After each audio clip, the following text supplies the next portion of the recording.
이론 교재는 원래 저희들은 그 교재에 있는 문제 곱하기 이만큼 있어요.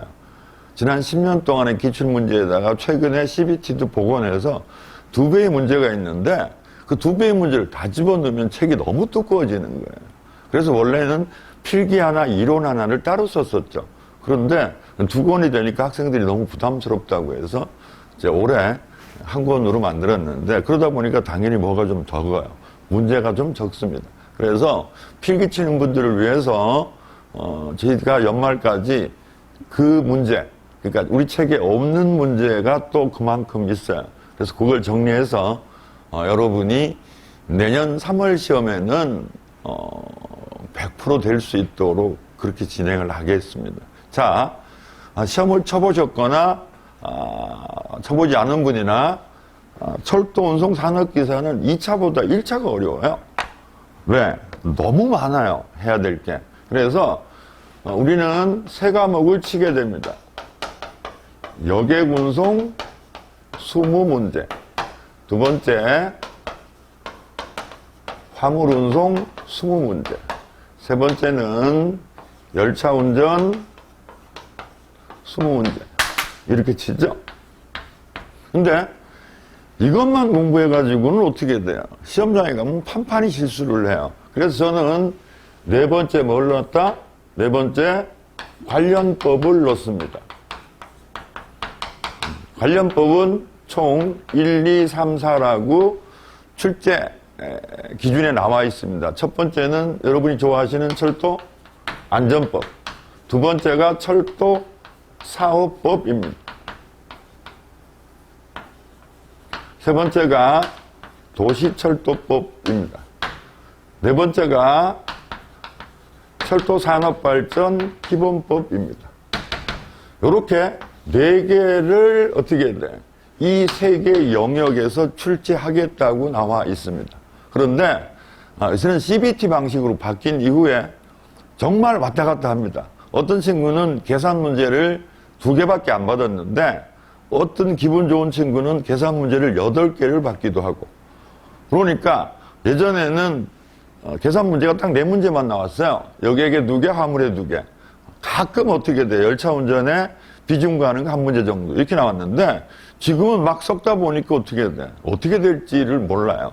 그래서 사실은 준비해야 되는 영역이 좀 더 넓어졌다고 봐야 되겠죠. 어쨌든 학생들이 운전취급 규정을 어려워하기 때문에 너무 많고 그 다음에 아주 다 나옵니다. 전 영역에서.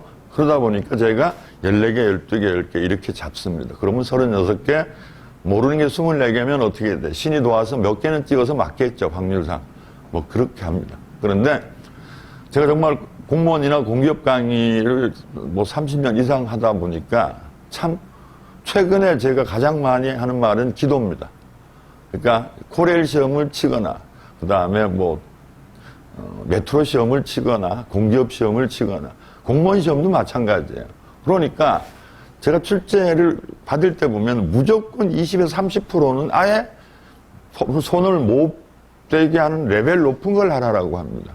그럼 결론은 공부한 친구들은 50점, 60점대에 와 있는데 나머지 중에서 찍어서 몇 개 맞느냐에 따라서 결정된다고 보기 때문에 저는 굉장히 불합리하다고 생각을 하는데 문제는 상대평가가 되는 거죠. 그러니까 1등부터 줄을 세워야 되니까 사실은 어쩔 수 없이 난이도를 좀 높일 수밖에 없습니다.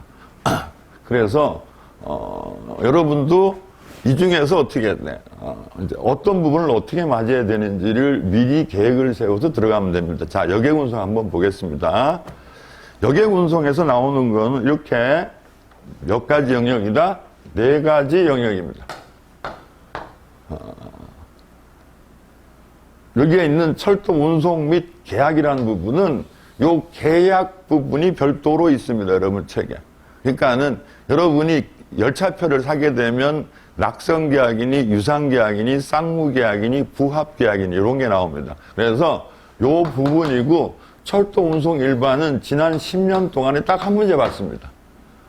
그러니까 이건 어떻게 해야 돼? 이 부분은 무시해도 되는데 여기 있는 요 부분은 아예 출제 범위에 딱 들어 있습니다. 출제 범위에. 자, 그 다음에 여러분이 요 두 개입니다. 요 두 개. 자, 여객운송 약관 및 약관 부속입니다. 그럼 약관이라는 건 뭐예요? 약관이라는 건 여러분 보험 들어도 약관이 있죠. 약관이라는 건 서로 약속이에요. 그러니까 여러분이 열차표를 끊는과 동시에 혹은 어떻게 돼? 여러분이 예약하면서 결제를 함과 동시에 코레일과 여러분은 뭐가 맺어진다? 일종의 계약이 성립이 되는 거예요. 그 계약 성립에 의해서 여러분은 뭘 지켜야 되는 거예요? 여객운송에 있는 여객운송의 약관과 그 다음에 제가 편람이라고 해놓은 건 이 약관에 다 못 들어가죠. 다 못 들어가니까 코레일 직원들이 어떻게 돼? 그 약관에 대해서 이걸 이렇게 해석하면 좋을까 저렇게 해석하면 좋을까 했었을 때 그 해석을 달아놓은 게 바로 뭐다? 편람입니다. 편람. 그러니까 약관은 어떻게 아주 간단해요. 그러니까 실제 출제되는 거 보면 약관이 없어. 그 약관을 해석하는 영역이 있는데 그 해석하는 영역을 뭐라고 보자? 편람이라고 보자라는 얘기입니다. 그래서 편람 부분을 그건 제가 약관 밑에 바로 달아놨기 때문에 같이 연결해서 공부하시면 됩니다. 그 다음에 약관 부속은 뭐냐? 우리가 여객운송 약관은 열차를 타는 모든 사람들한테 적용되는 거예요. 그런데 약관 부속은 어떻게 돼요? 특정 영역의 사람들만 적용이 되는 거예요. 그래서 약관 부속은 총 4가지가 있습니다. 첫 번째는 패스예요. 정기 여객권. 그러니까 KTX가 개통됨으로 인해서 수도권에 어떻게 돼?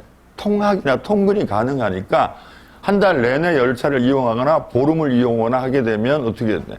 정기권을 끊게 되면 깎아주는 겁니다.